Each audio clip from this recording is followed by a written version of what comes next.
Hello. হ্যাঁ হ্যাঁ, আজকে বিকালে আমি পার্টি অফিসে আসছি।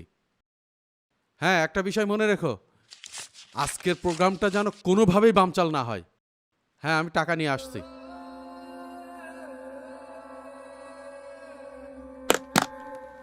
এই নেন ভাই, সব টাকা গুনে রাখিছি। এখানে 10 বান্ডিল আছে। আপনার নামে এবার এলাকায় গন্ধ ছড়াবে। ইলেকশনে ভাই আপনিই জিতবেন।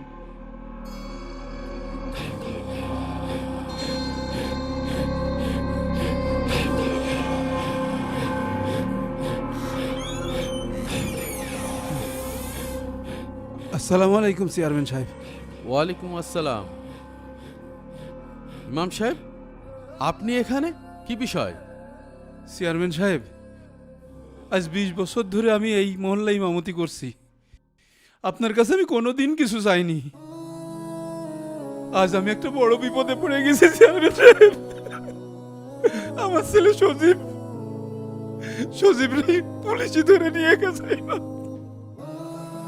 পুলিশই ধরে নিয়ে গেছে চেয়ারম্যান সাহেব। ভাই ঘটনা সত্যি, সাক্ষী দুর্বল। ইমাম সাহেবের ছেলের কাছে নাকি 7 গিয়ার পাওয়া গিয়েছে, হাতে নাতে কট। পুলিশ তো কারোর ফাও ফাও ধরে না, তো আপনার ছেলে কি করেছে? চেয়ারম্যান সাহেব, আমার ছেলে সজীব একটা গ্যারেজে কাজ করে। সারা জীবন কোনোদিন কোনো ঝামেলা করিনি। আজ মনে হয় কেউ ওর ফাঁসিয়ে দিয়েছে। থানায় ওর নামে মামলা লেখা হচ্ছে। আপনি গেলে হয়তো থামানো যাবে। আপনার সাথে তো ওসি স্যারের ভালো সম্পর্ক আছে। দেখেন হুজুর, আমি তো আইনের বাইরে কিছু বলতে পারি না। পুলিশ যা ঠিক মনে করবে তাই তো করবে। ইমাম সাহেব, আপনার ছেলে তো একটা সন্ত্রাসী। কত বড় কলিজা, দিন দুপুরি 7 গিয়ার নিয়ে ঘুরে বেড়াচ্ছে। ভাই আপনি সুপারিশ করতে যান না। সুপারিশ করতে গেলে আপনার নাম খারাপ হবে না। সামনে ইলেকশন, আপনি ভেসে যাবেন। চেয়ারম্যান সাহেব, আপনি শুধু একটু বললেই হবে। আপনি একটু বললেই ওরা আমার ছেলেকে ছেড়ে দেবে। ও যদি জেলে যায়, আমি কিভাবে বাঁচবো? আমি কিভাবে ওর মার কাছে মুখ দেখাবো? ভাই থানার ওসি স্যার একদম ফ্রেশ মানুষ, দুধি ধোয়া তুলসী পাতার মতো। আর তাছাড়া এই কেস কোর্টে উঠে গিয়েছে, চার্জশিট বেড়ে গিয়েছে। আপনি ঝামেলার মধ্যে জড়ায়েন না ভাই। এই তুই চুপ কর। ইমাম সাহেব, আপনি যেহেতু এত বছর আমাদের মসজিদে খেদমতে রয়েছেন, দেখি আপনার জন্য কিছু একটা করতে পারি কিনা। আল্লাহ আপনার রহম করুক। চেয়ারম্যান সাহেব,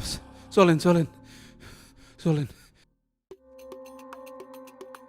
আপনি যে থানায় যাচ্ছেন, ওই ছেলে সিনে যদি মুখ খুলে দেয়, তাহলে তো আমাদের খেলা শেষ হয়ে যাবে না।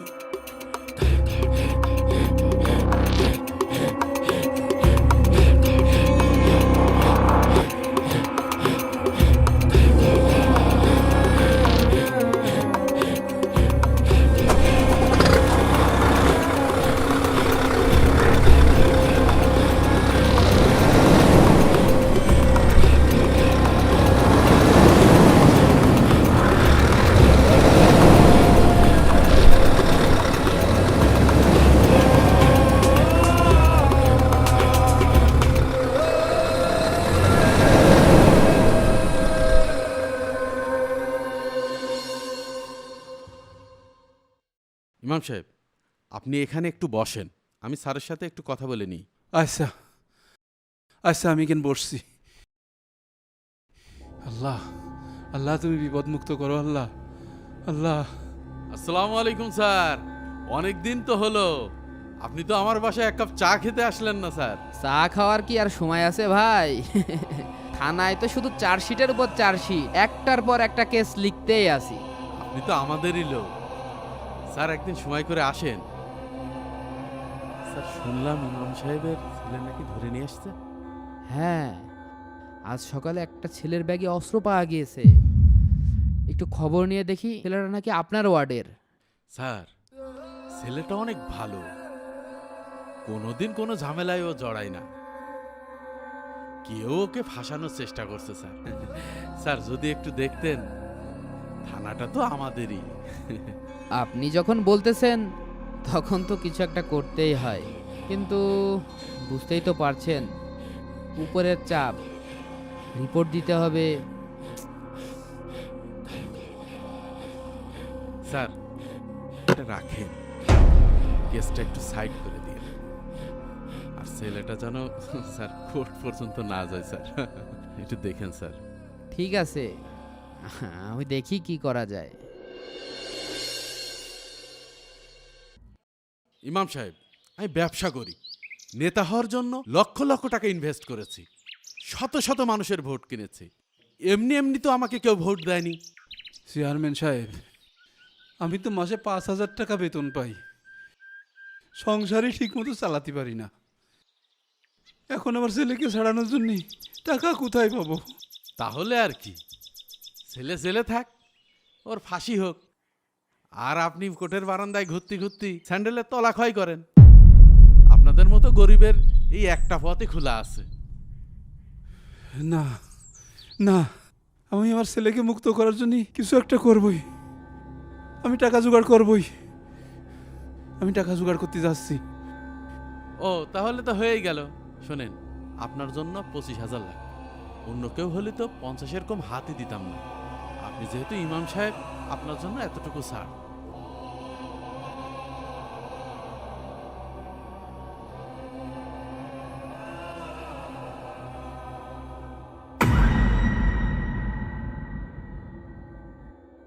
একটা প্রশ্ন মাথার ভিতরে ঘুরতেছে, মসজিদের একজন সামান্য ইমাম হয়ে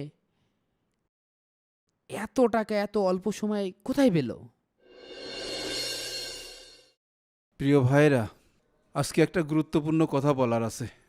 আপনারা জানেন, আমার ছেলে সজীবকে পুলিশে ধরে নিয়ে গেছে। ওর বিরুদ্ধে একটা গুরুতর মামলা হতে যাচ্ছে। আমি বিশ্বাস করি ওকে ফাঁসানো হয়েছে, তবে সত্যি মিথ্যা প্রমাণের আগেই যদি মামলা হয়ে যায়, ও জেলেও যেতে পারে। ওকে জামিনে ছাড়াতে কিছু টাকা দরকার, কিন্তু আপনারা তো জানেনই, অল্প বেতনের আমার চাকরি, সংসারই ঠিকমতো চলে না। আমি এতগুলো টাকা কি করে জোগাড় করব? আপনি সারা জীবন ওয়াজ করেছেন অন্যায়ের সাথে আপোষ করবেন না। যেই নিজের ছেলে ধরা পড়েছে অস্ত্র সহকারে পুলিশের হাতে, সেই সুর সুর করে গ্রামের লোক ডেকে মুসল্লিকে ডেকে হাত পাতা শুরু করেছেন। লজ্জা করে না? আমি জানি এটা বলার মতো অবস্থানে আমি নেই, কিন্তু আমি নিরুপায়। আপনারা যে যা পারেন সাহায্য করলে আমি আমার ছেলেকে মুক্ত করতে পারবো। আপনাদের কাছে কৃতজ্ঞ থাকব। ইমাম সাহেব, কথা ঠিক আছে, আপনার ছেলে অস্ত্র সহকারে হাতে নাতে পুলিশের কাছে ধরা পড়েছে। এই অবৈধ কাজে আমরা কি জন্য অর্থ বা সহযোগিতা দেব বলেন? ভাই, কোর্টে কি প্রমাণ হয়েছে ইমাম সাহেবের ছেলে দোষী? আর তাছাড়া আমরা সবাই জানি ইমাম সাহেবের ছেলে গ্রামে কিভাবে চলাফেরা করে। সবাই তো জানে ইমাম সাহেব একজন সৎ মানুষ, তার ছেলে খুবই সহজ সরল, কোনো ঝামেলা ঝঞ্ঝাটে থাকে না। আমার মনে হচ্ছে তাকে কেউ ফাঁসানোর চেষ্টা করছে।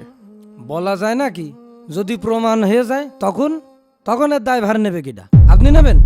আমাদের মনে রাখা উচিত, ইমাম সাহেব শুধু আমাদের ইমাম নন, তিনি অসুস্থদের জন্য দোয়া করেছেন। ঈদের সময় ঈদের নামাজে আমাদের সামনে দাঁড়িয়েছেন। উনি আজকে বিপদে পড়েছেন, আজকে যদি আমরা তার পাশে না দাঁড়াই তাহলে মুসলমান হিসেবে তো আমাদের লজ্জা হওয়া উচিত। এই নেন আমার টাকাটা।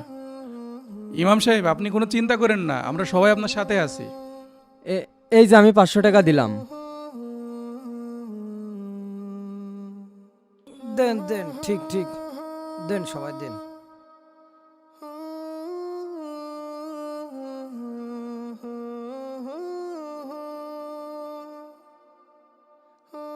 আমি কিছু বলতে পারছি না। আজ আপনারা আমার জন্য যা করেছেন, আমি আপনাদের কাছে চিরদিন কৃতজ্ঞ থাকব। আল্লাহ আপনাদের উত্তম প্রতিদান দান করুক। সব টাকাই তো এক, তাই না স্যার? ইমাম সাহেবের টাকাই হোক আর ম্যাথরের টাকাই হোক, টাকার গায়ে তো আর হালাল হারাম লেখা থাকে না। ঠিকই বলেছেন ভাইজান, টাকা তো টাকাই। মনসুর, স্যার। সজীবকে নিয়ে আসো। জি স্যার, এখনই ওকে নিয়ে আসছি।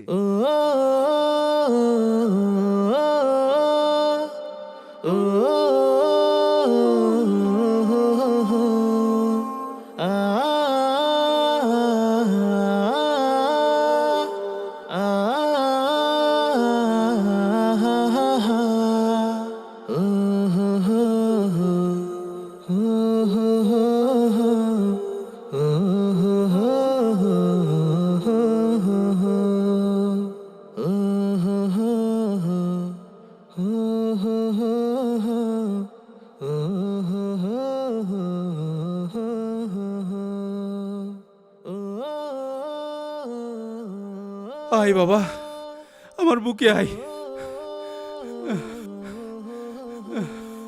আলহামদুলিল্লাহ, আল্লাহর রহমতে তুই বেরিয়ে আসতে পারলি। আল্লাহর কাছে হাজার শুক্রিয়া। থামুন, কেউ কোথাও যাবে না। স্যার, এসপি স্যার, আপনি এখানে? আসসালামু আলাইকুম এসপি স্যার। হঠাৎ আপনি থানায় স্যার? হঠাৎ নয়, বেশ আগে থেকে খেয়াল রেখেছিলাম। আমার কাছে স্পষ্ট প্রমাণ এসেছে এই ছেলেটাকে ফাঁসানো হয়েছে। আমার কাছে আরো প্রমাণ আছে কারা কত টাকার বিনিময়ে কাকে বের করেছে। আজকে শুধু এই ছেলেটি নয়, থানার ভেতরেও কয়েকজনের বিরুদ্ধে বিভাগীয় ব্যবস্থা নেওয়া হচ্ছে। আর চেয়ারম্যান সাহেব, আপনার কথাবার্তাও রেকর্ড করা হয়েছে। সমাজের মুখোশ এখানেই শেষ নয়।